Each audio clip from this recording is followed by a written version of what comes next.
So most of my videos, honestly, I don't spend too much time on the title. This one I did put a little purpose and planning into it just to be ironic. Because when you read a title like, should I live a life, a strategic life, or should I live a purposelessness life, it just seems obvious and reflexive. We just jump to, yeah, I'd rather have a strategic life. And it's because so much of our culture has shifted towards the left brain. And as a left-right brain researcher, one of the most popular questions I get is, what is the fundamental difference between the left and right sides of the brain? And I doubt I give the same answer twice, and that's because usually when I answer the question, I'm doing it more from a right brain perspective, which is far less interested in consistency. But for this video, I'm going to define the left brain as, and I won't go into all the research because again, it's more about the attitude, not really what the left and right brain, what they do explicitly, but how they do it that really is the real basic differences between the two sides. So the left brain seems to focus on strategy.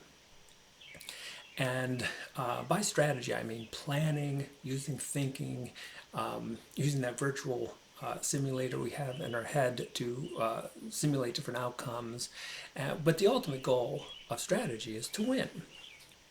And so there's a certain seriousness that pervades this left brain view. And you see it in the last, I don't know, 30 years. I mean, we used to have shows on cooking, and these were informative, and you just watch the show, and it would, here's how to cook this. And that has changed. Now everything has to be about competitiveness and strategy and beating the competitors and being triumphant and winning. And I've talked about this in other videos. It's that archetype of the hero. And this really is not what's happening with the right brain. The right brain has a sense of purposelessness. In other words, there's no place to go, there's nothing to do, and that's very close to what we call play, or sometimes we'll call it spontaneity. And you can't be spontaneous with a plan, with a specific outcome in mind. I mean, it's obviously contradictory. So when we take a look at these two sides of the brain, and one that's kind of hell-bent on winning, and its focus is on strategizing, and you could see that this will pervade even very compassionate conversation. So you may be talking with someone, but somewhere you can feel that program trying to win. And so it's trying to be clever, it's trying to one up, or it's trying to, you're focused on what you're going to say rather than really what they're saying. And that's different than a sense of play. A sense of play, again, if you're not really concerned with the outcome, things can go in you're not concerned with what direction it's going into. So what this ends, where I'm going with this is something I call the humor paradox.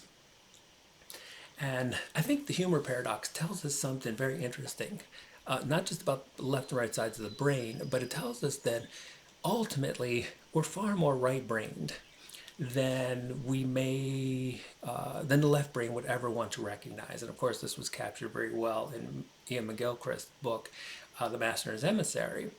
So again, the right brain is really the master, but it lets the left brain sort of think that it's in charge.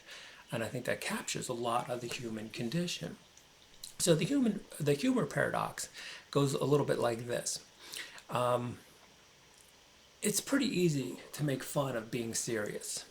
In fact, if you're a Monty Python fan, you might have noticed that most of what they are doing in their skits or their movies is mocking seriousness.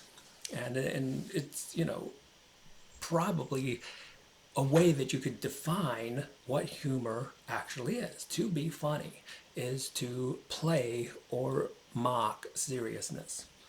And so, can we reverse this? And this is where the paradox comes in. Could we be deadly serious and strategic and plan to have fun?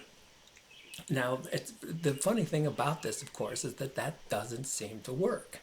And so if you really say, let's plan our spontaneity, let's really plan to have fun, it's dreadfully not fun at all. In fact, the only thing that can happen is you start recognizing that the seriousness trying to have fun is itself quite funny, and then it shifts over to the humorous side again.